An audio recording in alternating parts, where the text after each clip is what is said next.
Bonjour Judith, Bonjour Cyril, nous sommes ensemble pour une nouvelle vidéo pour une nouvelle, et c'est vous ça, allez nous parler du quatrième corps. Et le qui titre, nous compose, oui. voilà. Et le titre donc de cette vidéo sera le corps mental, ami ou ennemi. Ou ennemi, voilà. C'est à vous. J'ai bien hésité à vous parler du corps mental seul. Pourquoi? Parce que j'aurais pu employer d'autres termes pour le désigner et seulement ces autres termes auraient contenu les caractéristiques du mental, certes, mais pas les seules. J'aurais pu prendre comme désignation celui de corps astral, qui imbrique les caractéristiques du monde émotif et du monde mental. Je vous ai déjà dit que ces deux mondes s'interpénétraient jusqu'au physique. Ils ne sont pas d'ailleurs les seuls, mais pour l'instant, nous, ce qui nous concerne, c'est la notion de monde, de corps émotif et de corps mental.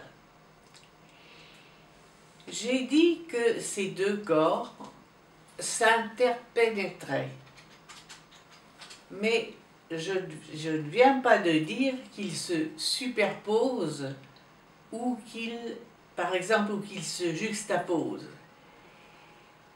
Pour donner une idée de la complexité dont nous sommes composés, jusqu'à présent, ce que j'ai donné comme notion était relativement simple.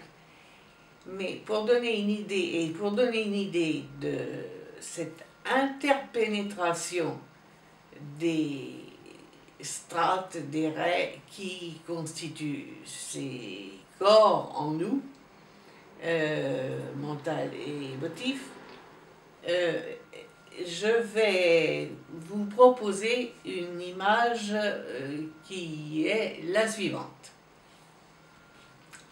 On va supposer une bouteille de format normal. Et pour remplir la bouteille, on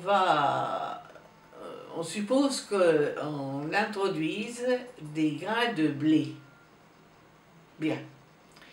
Une fois la bouteille remplie, il y a encore suffisamment de place pour qu'on y introduise par exemple des petits grains, des petites boules de Nescafetial, par exemple.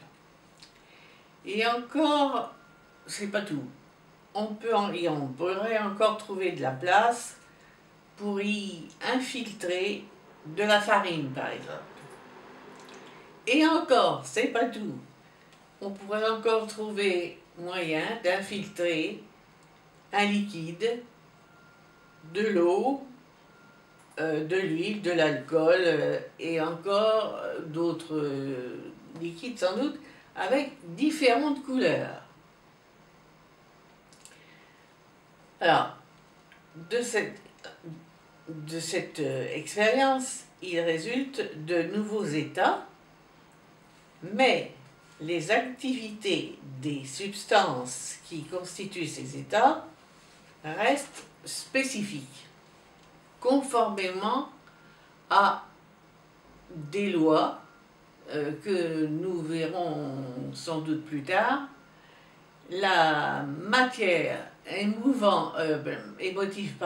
la matière émotive est toujours vivante, toujours mouvante, toujours vivante, effectivement, et la matière mentale toujours très désordonnée, surtout dans les basses vibrations.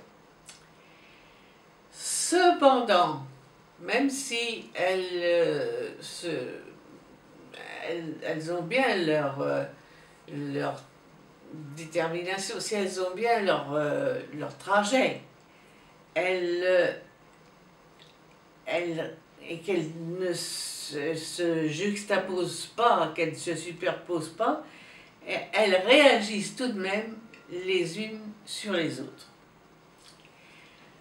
Le mental est une matière qui est parcourue par des courants incessants.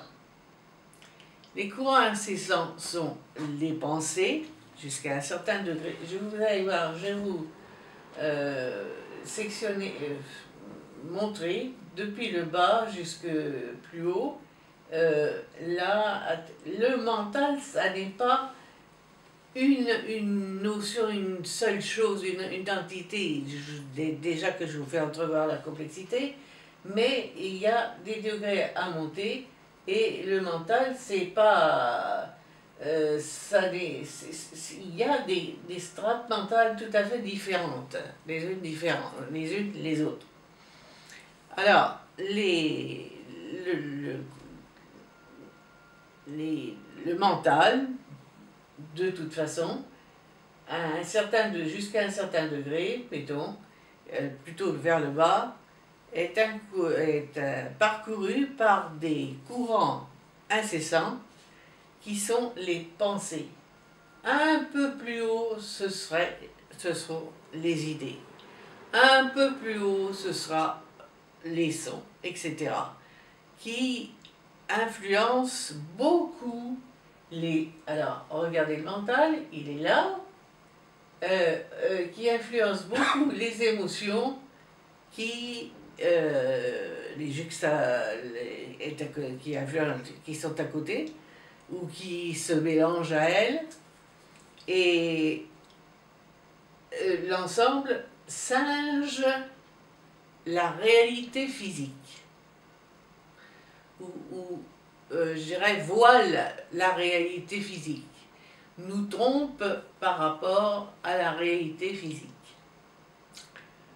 À la partie inférieure, alors si je prends le corps mental ici, vaguement humain, de forme vaguement humaine, si je prends la partie inférieure,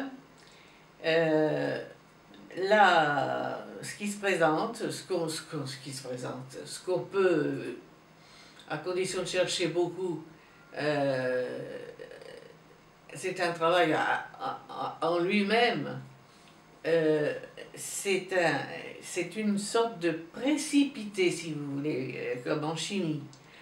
Un précipité malodorant, boueux, obscur, avec un certain nombre de vibrations qui se répètent, qui se redisent, qui se mélangent, qui reviennent à la charge, qui reviennent tout le temps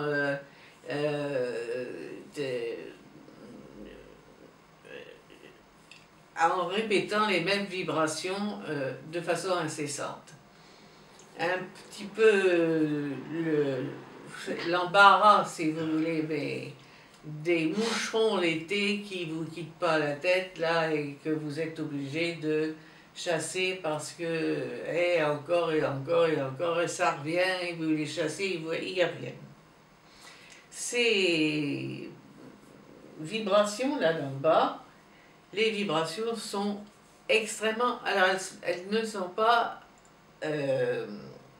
circulaires. Elles sont extrêmement désordonnées, peut-être en fragments en fragments, presque. Elles sont désordonnées, heurtées, elles se heurtent, et elles sont puissamment colorées, parce que les pensées sont colorées. Elles sont puissamment colorées, très fortement, du genre de lumière extrêmement outrée dans certains shows de la musique actuelle. Plus le bruit. Et nous avons en nous les bruits d'en bas, ici, nous avons beaucoup de bruit en nous, et ce sont des bruits qui ne nous frappent pas les oreilles physiques, mais ce sont des bruits, je dirais, qui gueulent. Sous la poussée, il faut envisager que le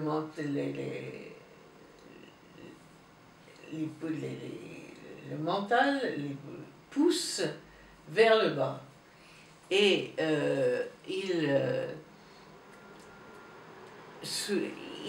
il agit beaucoup, il peut, en passant, j'allais dire, en passant, il peut agir beaucoup sur des émotions qui ne sont pas aussi basses. Et l'émotion, à ce moment-là, l'émotion, sous la poussée du mental, l'émotion disparaît peu à peu, pour peu qu'on agite, pour peu qu'on y ajoute des notions tout à fait négatives, la haine, et si vous multipliez par la basse, alors là, à ce moment-là, vous avez ce qui se passe en ce moment, des notions de torture, de terrorisme, etc. Enfin, ce qui fait mal. L'Allemagne, l'Italie, la France ont connu de très belles musiques qui élèvent. Alors, la musique, le son, fait partie du mental. Je vais vous en parler plus loin. Fait partie du mental. Et ces musiques, à l'époque, ont élevé l'homme, élevait l'homme presque religieusement dans un silence épanoui à l'intérieur de soi. Au bas de l'échelle de la conscience, les vibrations lumineuses, dont je vous parlais tout à l'heure, attention, deviennent brutales. Et elles écrasent, elles poussent tellement, elles ont tellement de force que ce ne sont plus des ressentis qui devraient convenir, mais des sensations. Et les sensations intéressent, c'est le mot réservé pour le physique. Donc les courants mentaux dans le bas vont jusqu'à la peau, jusqu'au physique. Vous avez sans doute entendu parler d'une femme qui a vécu tout un temps qu'on appelait la mère, et qui vivait avec Aurobindo. Elle a beaucoup travaillé sur ce mental, sur la composition, pas seulement mental mais émotif aussi, sur la composition des cellules à tout degré, et surtout dans le bas. Elle était surprise de ce qu'elle constatait dans le bas, avec des tronçons, comme des tronçons, qui s'enchevêtraient, qui étaient tantôt verticaux, tantôt horizontaux, tantôt c'est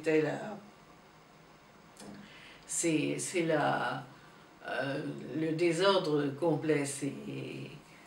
Et elle disait que elle entendait ces cellules, si on veut, elle entendait ces cellules bavarder entre elles pour ne rien dire et diffuser leur indigence sur les émotions qui sont toutes proches et qui s'en mêlent. C'est un encombrement extraordinaire, ça.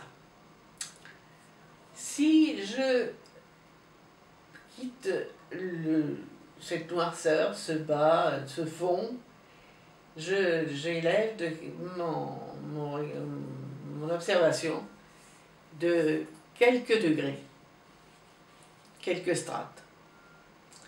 Alors là, c'est à partir de là que le mental se met à tourner en rond.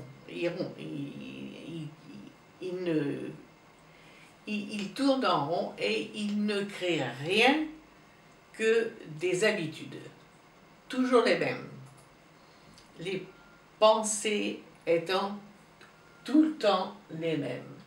À midi, il faut manger. À 22 heures, il faut se coucher. Il faut. Mais pourquoi il faut? Depuis quand ce manège qui tourne dû au ray du mental de ce niveau-là, depuis quand ce système tourne-t-il collectivement pour tout le monde? Quelquefois on se borne à des centaines d'années, généralement c'est plutôt des milliers. Si on commence à grimper quelques degrés de l'échelle de la conscience, là, il commence à faire un peu plus clair.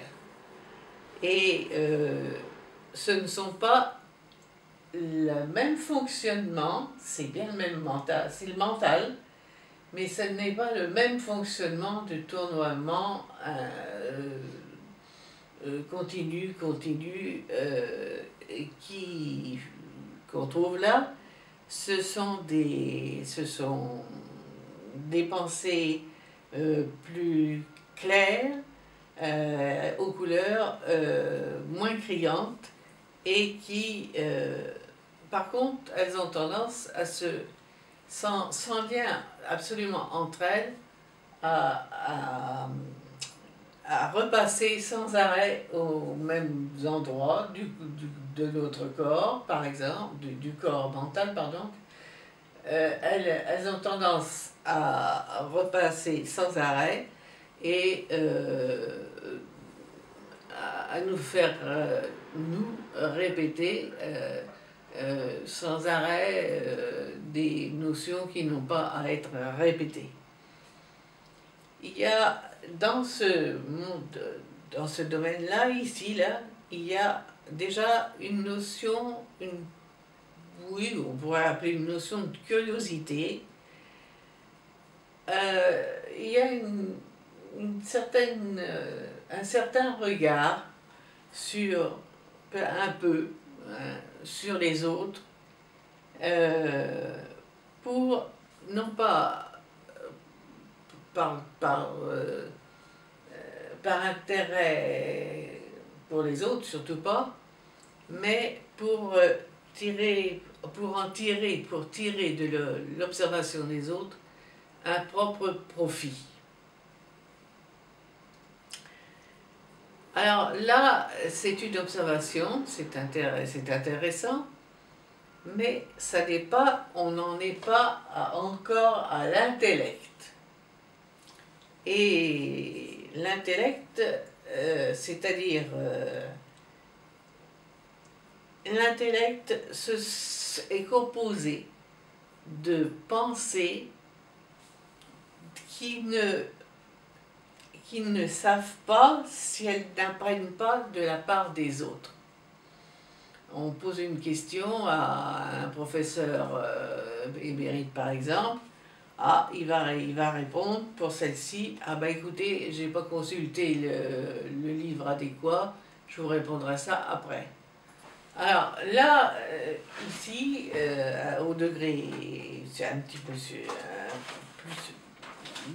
calculer le degré, quelle strate, etc., c'était impossible déjà à la personne qui vivait avec Aurobindo. Alors, mais on monte un peu les degrés quand même, on ne sait pas lesquels, mais on monte, et là, attention, c'est quand même pas encore l'intellect. L'intellect, c'est notre intelligence humaine. Ça n'est pas l'intuition qui va, paf, recevoir la réponse. Comme ça, sans avoir consulté forcément un livre ou un autre auteur, etc. L'intellect, pour savoir, d'abord c'est un savoir, c'est pas une connaissance. L'intellect, a besoin d'avoir lu, d'avoir appris, d'avoir eu contact avec les autres pour œuvrer. À partir de là, si je monte encore quelques degrés, là, il y a un piège.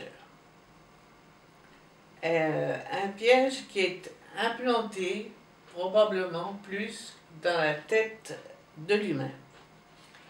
Le piège, c'est la tradition. Il ne faut pas regretter la tradition qui se perd. C'est un piège. Il y a quelque chose de beau peut-être, ça n'empêche pas de regarder la beauté, mais c'est un piège tout de même, parce que la tradition, c'est presque un arrêt dans l'évolution, parce que l'humain a peur de ce qui est neuf.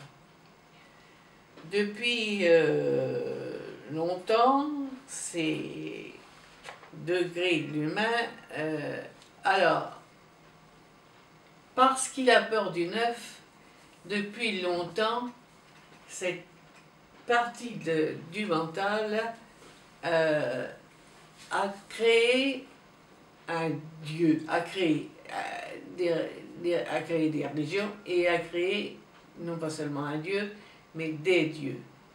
Or, on l'a déjà vu, Dieu, ça n'est pas un personnage, ça n'est pas une représentation, c'est une vaste, une vibration, un éther, un monde illimité, un monde infini. Et qu'est-ce qui fait que il y ait comme ça cette image, à quoi sert, comment cette image d'un personnage, d'un Dieu personnifié ait pu se mettre en place ou se créer. Parce que c'est Dieu représenté en image, en forme relativement connue, c'est une protection. Une protection de quoi? Eh bien, une protection de nos propres peurs à nous, de nos colères, de notre ennui, de nos haines, etc. Nous projetons à l'extérieur, nous projetons sur les autres des pensées de peur, de colère et de ce que je viens de dire, pour nous protéger de ce qui peut se passer en nous et que nous ignorons et qui forcément nous apparaît d'une complexité extrême. À part, si je monte un peu plus haut, là, il y a, je trouve la notion de l'intellect et là, on commence à s'imiter, et on l'a déjà commencé, mais on s'imite surtout. Et en s'imitant, là, on trouve une notion de mots. Et les mots ont un rôle très important. Ce sont des échanges. Et alors, c'est là que se décide la dualité, si elle ne s'est pas décidée avant. C'est bien, c'est mal, c'est... en tout cas, de discussion, de mots, recherche de mots en recherche de mots, il y a des notions minimes peut-être, mais nouvelles. Alors, c'est quoi une notion nouvelle? C'est une avancée vers l'évolution. Mais là, avec ce que je viens de dire, on est encore pas très haut quand même. On est encore en surface. Et c'est là qu'intervient, regardez les couches comme elles se dessinent les unes les autres, c'est là qu'intervient la compétition. La compétition peut faire très mal, mais elle a son rôle aussi dans la notion d'avancée, d'évolution, d'élargissement. C'est pas encore énorme, mais elle a son rôle dans l'évolution. Et pourquoi? Regardez voir, qu'est-ce que c'est que la compétition? Eh bien, c'est qu'on n'aime pas beaucoup les premiers en général. On aime bien être premier, mais en général, si c'est les autres qui sont premiers, ça c'est embêtant. Ou alors, on les admire, on va se mettre à les admirer, mais pourquoi? Parce qu'on ne se rend pas compte, c'est inconscient, on ne se rend pas compte que c'est soi-même qu'on admire de la même façon que ce qu'on trouve chez l'autre. On trouve chez l'autre quelque chose de positif, mettons, et on va parce qu'on le reconnaît, parce on a le sentiment de le ressentir en soi. Et puis, on va monter encore un peu plus haut. Et là, il y a ce qu'on trouve chez un certain nombre d'auteurs sous le nom de mental supérieur. Et là, les pensées dans le mental supérieur, là vraiment, par rapport, alors si on compare avec le bas, c'est très net, les pensées sont beaucoup plus larges, et l'émotion qui est atteinte par ces vibrations imbriquées du mental, les émotions sont beaucoup plus fines à partir de maintenant. Et puis on monte encore un peu. Il va y avoir d'autres... Il y a une complexité, une difficulté, mais dans les mots, par exemple. C'est à cet endroit-là qu'on commence déjà à peut-être atteindre presque la tête, le cou. Et Krishnamurti appelait cette zone l'intelligence. Autrement dit, ce qui vient du divin, c'était l'intelligence, avec un grand I, bien sûr. Aurobindo, lui, pour Aurobindo, il y avait au-dessus de cette zone, il y avait, là où j'en suis, il y avait, donc au-delà de l'intellect, bien entendu, il y avait le surmental et au-delà le supramental et au-delà, donc encore bien plus haut. Donc vous voyez, le mental, je ne pourrais pas dire un corps mental, le limiter autour du corps physique.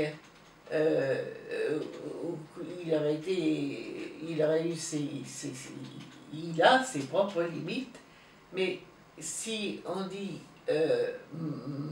mental, c'est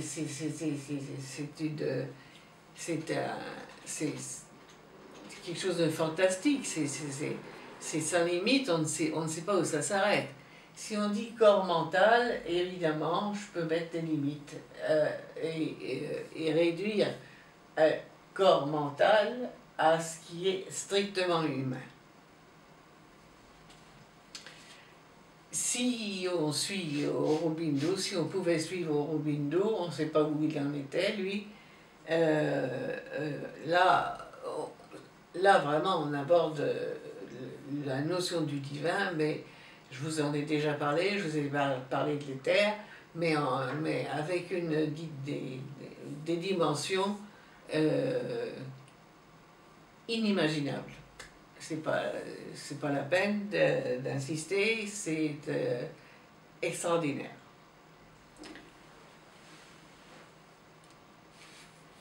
Alors, ce qui nous revient à nous en tant qu'humains, c'est à partir de la base dont je vous ai parlé, qui est noir, obscur, désordonné, extrêmement sans forme même, hein, tantôt une forme, tantôt une autre. Et du bas jusque, attention, ça va pas plus haut que ça ne va pas plus haut pour nous que au niveau de la tête que l'intellect. L'humain, nous en tant qu'humains, nous ne sommes pas, contrairement à ce que nous disons, nous ne sommes pas intelligents, même ceux qui paraissent assez doués, nous ne sommes pas intelligents, nous sommes intellectuels. Et il faut remarquer une chose, il faut savoir une chose, c'est que il n'y a pas les intellos d'un côté et les manuels, mettons, de l'autre. Quelqu'un qui est manuel, il est boulanger, il est charcutier, il construit des maisons, etc. C'est aussi un intellectuel, parce qu'il va consacrer une partie de ses pensées à ce qu'il est en train de sur quoi il est en train de se pencher, ce qu'il essaie de dénouer de sa propre charge mentale. Et il est aussi un manuel, donc on dit un manuel, mais c'est aussi, il est en même temps un intellectuel. Alors là, il y a quelque chose ici, quelque chose d'important. C'est que la masse, oui, ou la quantité de mental qui se trouve à ce niveau-là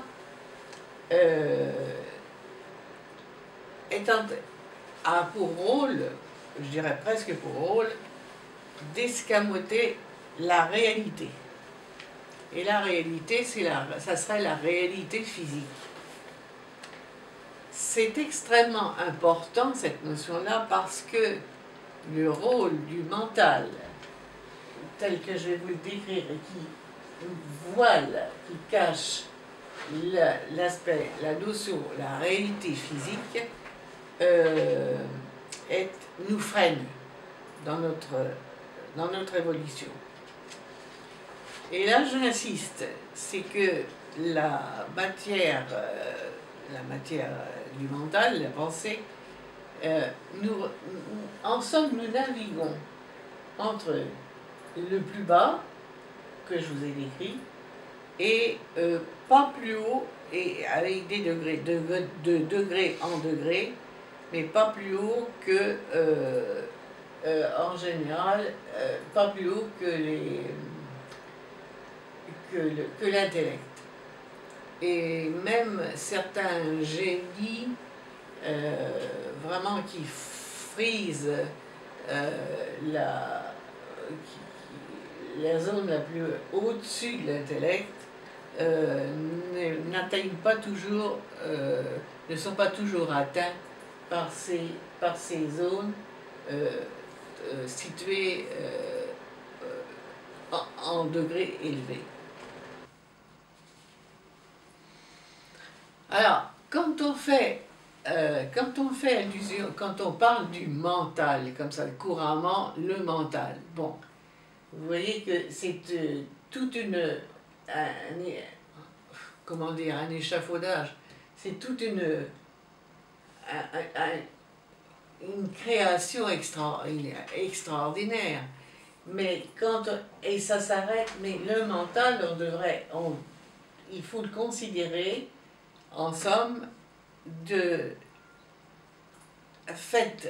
fait surtout de la partie dont je vous ai parlé à un moment, la partie de nos pensées courantes, et elles sont collectives et elles sont répétitives. En somme, c'est un mental moyen, bon, répétitive. Et cette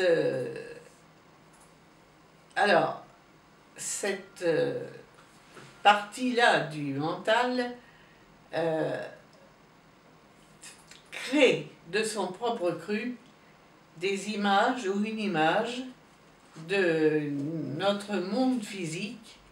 Et alors, c'est très intéressant parce que elle double, elle se superpose je dis superposée là, au corps physique, pardon, à la réalité, pas au corps, mais au monde physique, et elle en fait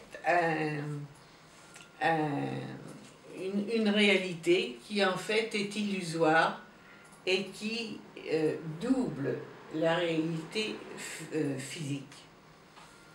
Cette partie du mental, alors c'est celle que vous connaissez si vous vous observez bien. Cette partie du mental n'arrête pas de répéter, de refaire, de désirer, de tracer des modes de vie par-dessus la réalité, en somme, ce qui se passe au niveau physique. Et c'est absolument sans arrêt. Vous savez bien que, je pense, enfin j'espère pour vous, que si vous vous observez et que vous essayez par exemple en méditant de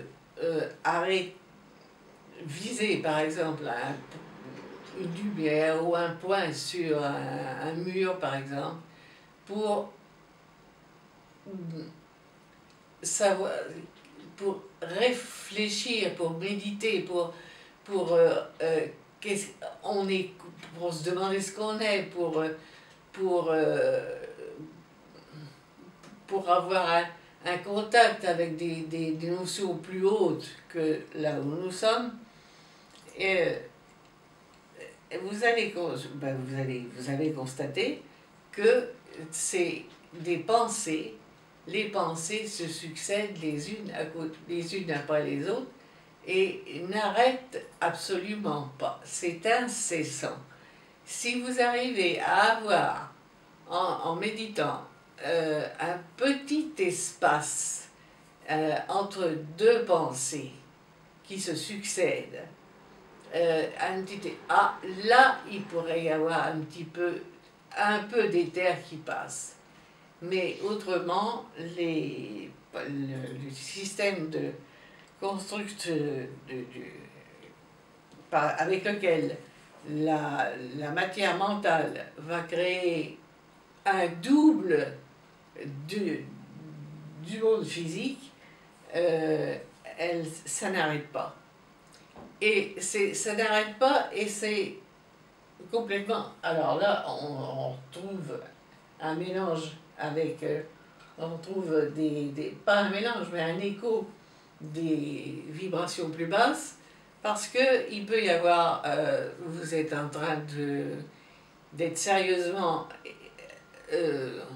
surveiller les pensées vous êtes seul, vous êtes en silence, et vous surveillez les pensées qui peuvent bien succéder. Ben, il n'y a pas de relation quelquefois. Vous pouvez très bien avoir une pensée sur je ne sais pas qui est sur quelqu'un, sur une fleur, sur bord. Hop, la pensée suivante, ça va être un morceau de chanson que vous avez entendu dans la rue tout à l'heure. Et puis la suite, ça n'a pas de lien. Alors, c'est un système qui, ça il faudrait pouvoir le détailler, qui masque notre monde physique et qui provient de nos peurs.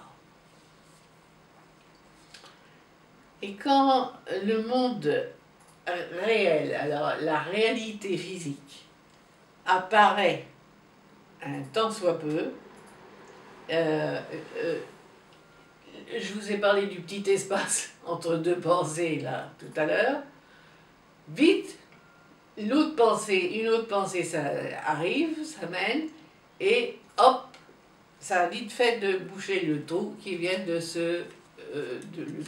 de boucher le vide, le petit moment d'espace, le petit moment de respiration qui,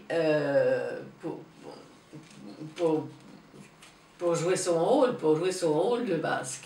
C'est très curieux quand même d'être recouvert d'un monde, on existe en tant que physique, et on est recouvert d'un monde qui le double, si vous voulez. Alors, c'est que s'observer, travailler sur soi, c'est parvenir, si on peut, mais c'est extrêmement difficile, tellement ce monde va vite, il n'y a pas de temps dans le mental. Alors c'est la pensée qui suit l'autre est presque immédiate, on pourrait dire. Alors, s'observer, travailler sur soi, évidemment, l'essentiel, c'est, dans le moindre détail, arriver à déceler ce mécanisme et à l'arrêter. Je vous souhaite bien du bonheur, parce que c'est bien du courage et c'est bien de la difficulté. C'est même...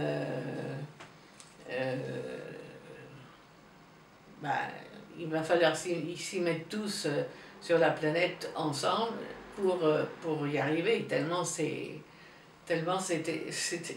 extraordinaire.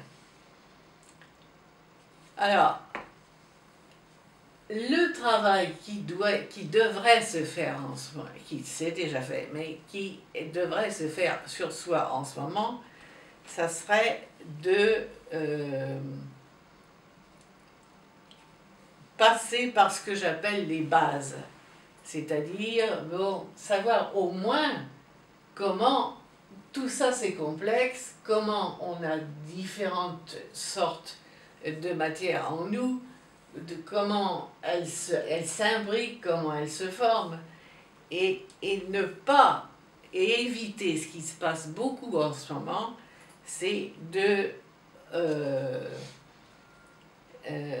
revenir, vouloir aller plus vite que Dieu, si vous voulez. Alors, aller dans les thérapies, on trouve beaucoup de thérapies, évidemment, mais ça peut être parfait, hein. On trouve beaucoup de gourous, et il y en a certainement un peu trop ces temps-ci, pour aller vite et vite s'aimer les uns les autres, en groupe, pour en finir avec cet état humain. Mais moi, ce que j'appelle les bases, c'est ce que je vous ai présenté jusqu'à présent, c'est pas fini. Il ne faudrait pas qu'elles soient escamotées. Pour l'instant, elles sont escamotées.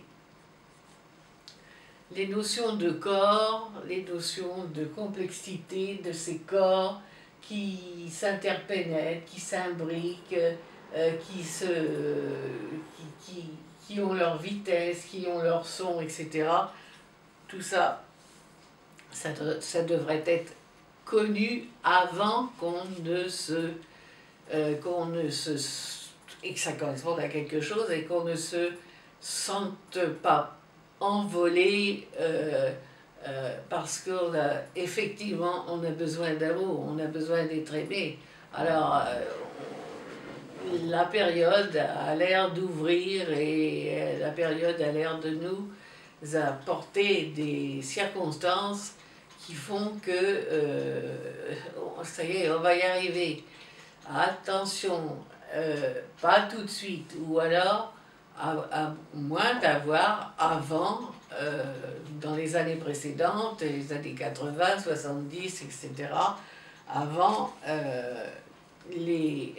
d'avoir connu ces notions dites que j'appelle de base et qui sont absolument indispensables.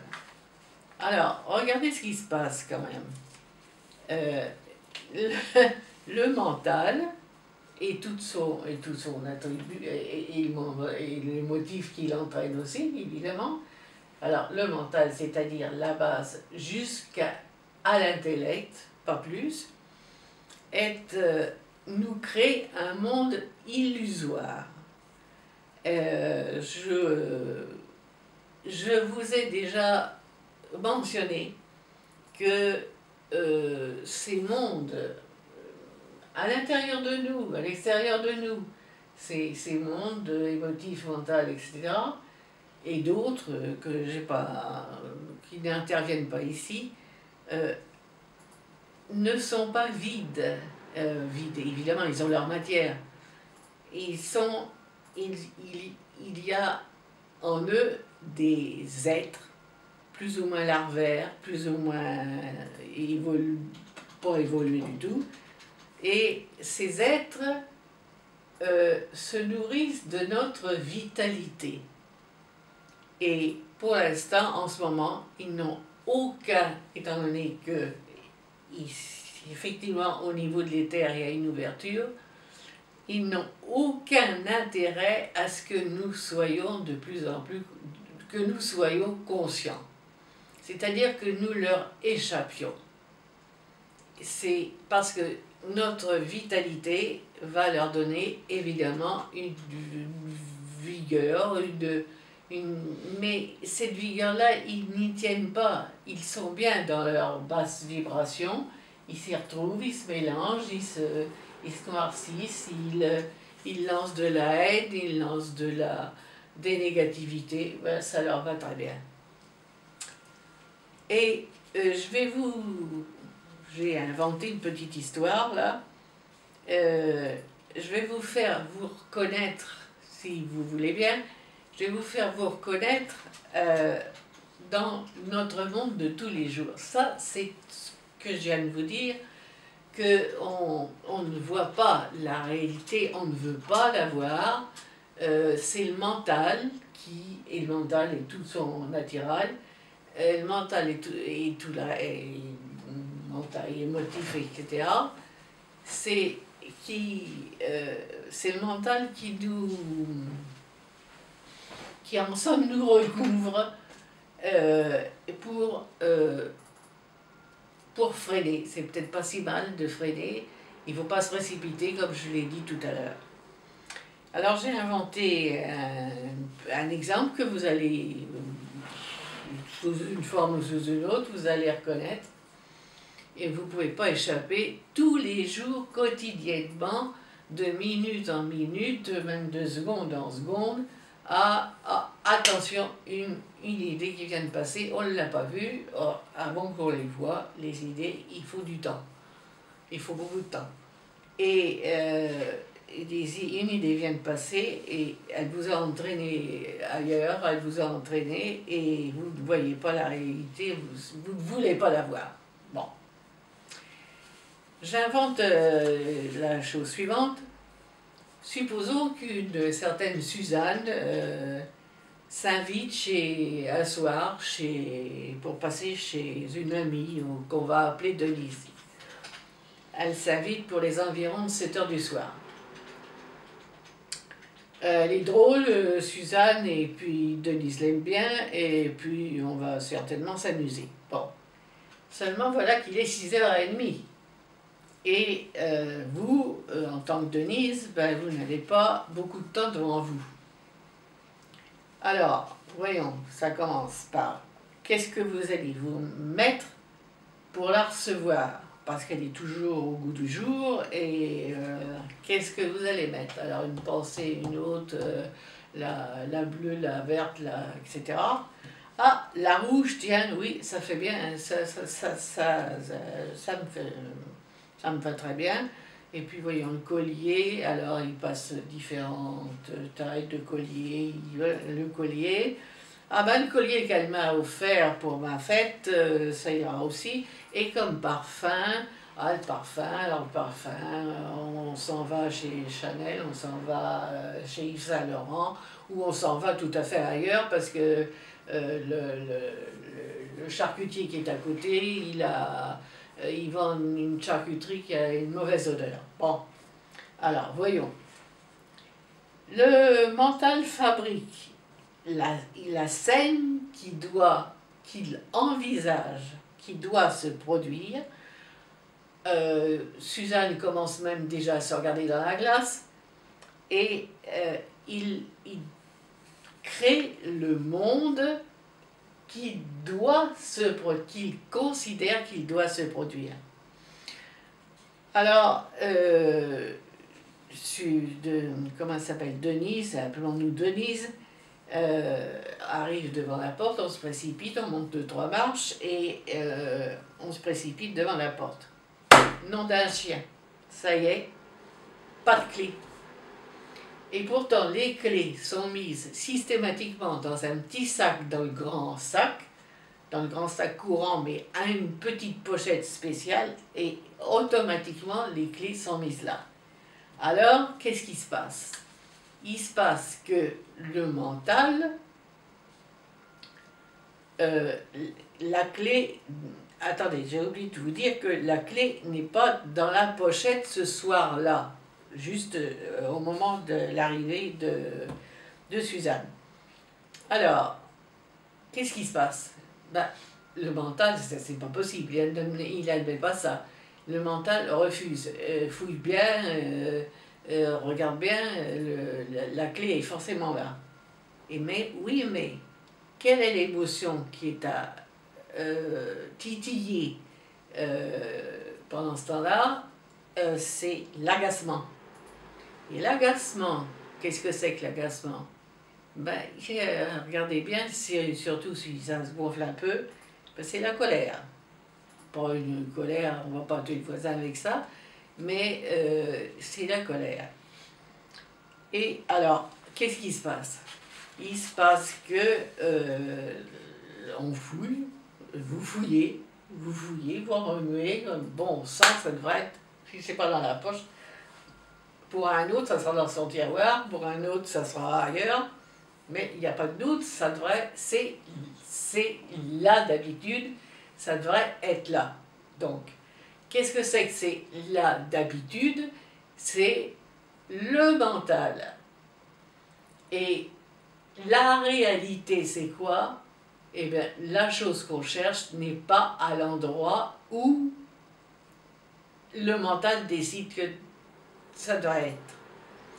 Alors, la réalité, ben, c'est qu'il y a pour l'instant, dans la petite pochette du sac, il n'y a pas de... il y a pas de clé, donc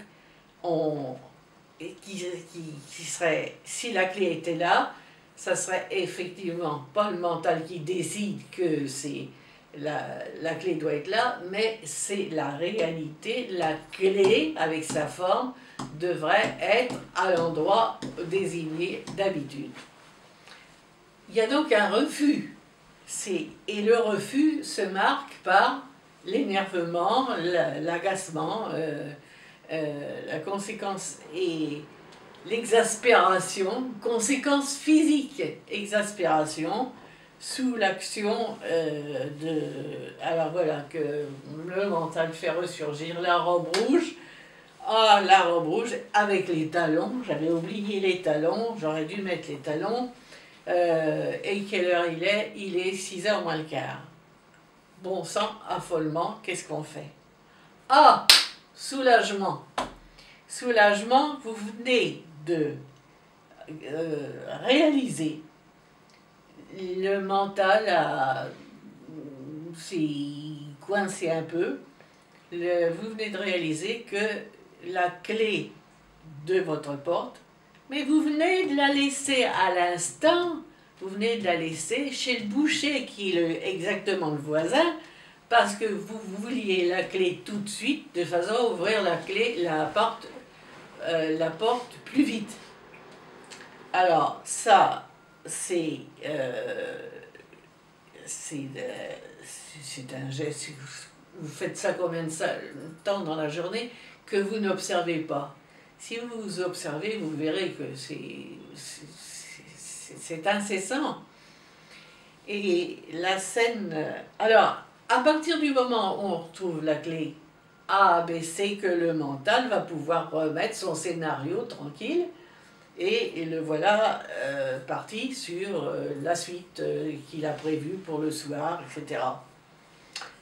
Et puis, qu'est-ce qui se passe dans votre esprit, dans la tête? Qu'est-ce qui se passe? Ah, c'est vrai, bon sang, la robe rouge, je ne vais pas pouvoir la mettre, je l'ai oubliée chez le teinturier, je devais aller la chercher hier. Oui, mais qu'est-ce qui vient de se passer? Il se vient de se passer le mot « c'est vrai ». Et ça, le « c'est vrai », donc on voit l'image de la robe rouge chez le teinturier, et le « c'est vrai », c'est un tout petit espace, le « c'est vrai », mais c'est un espace aussi pour les terres.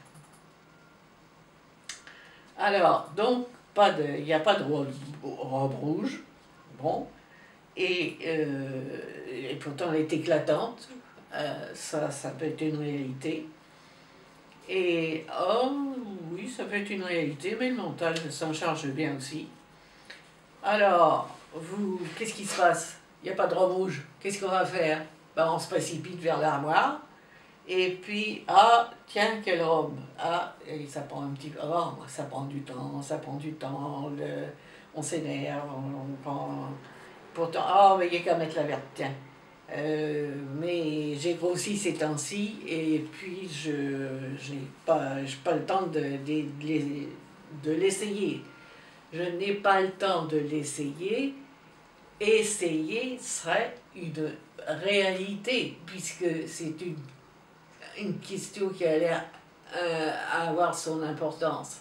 Alors, la réalité, ça serait de pouvoir l'essayer, mais comme on ne peut pas, eh bien, l'émotion qui est à côté, elle va sortir un peu de la colère sans doute, l'agacement, bien sûr, je l'ai dit, et puis la jalousie, très certainement aussi, un peu, enfin, un mélange de ce qui est en tant que degré évolutif, un peu nettement plus bas. Et puis, savez-vous, alors là, j'arrête ma petite histoire, savez-vous, il y a quelque chose qui revient assez souvent. C'est le « oh merde ». Qu'est-ce que ça veut dire? Sans plus. Attention, je parle, là, j'envisage je vais envisager la scène voilà que le Picasso qui est accroché au mur du salon, paf, il se décroche, il se détache, pourquoi, on ne sait pas, et il casse en partie le service, on va le mettre en cristal bien entendu, le service qui est en dessous.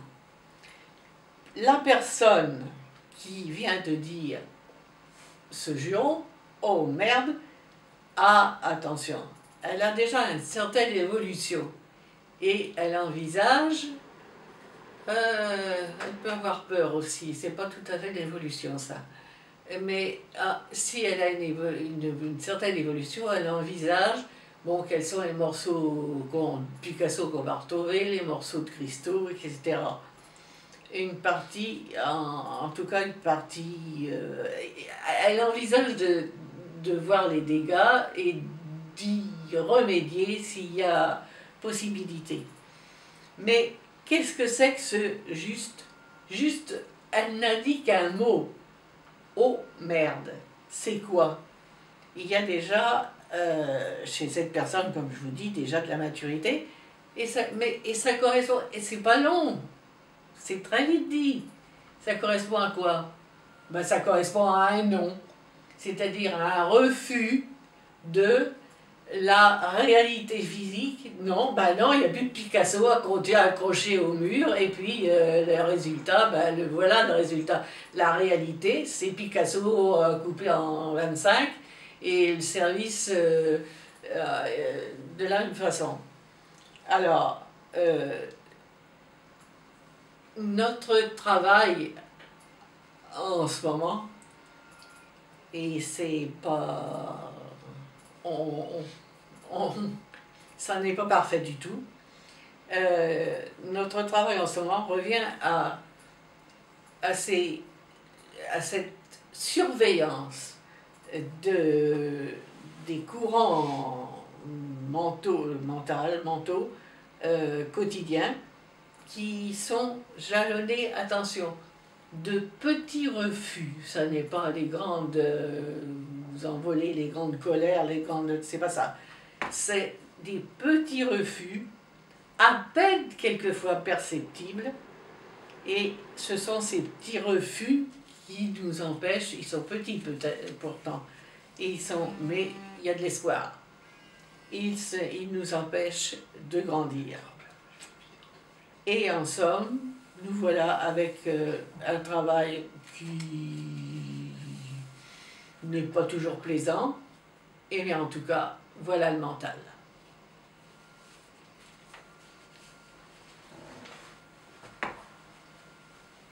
C'est fini? Ah oui? Merci. Elle était longue celle-là. Elle était longue celle-là? Oui. Mais le fait à bientôt alors. Hein? À bientôt alors. Quel sera le nom de la prochaine? Attends, tu me parles là ou tu... Oui. T'as dit ça? Oui. T'as dit c'est bien?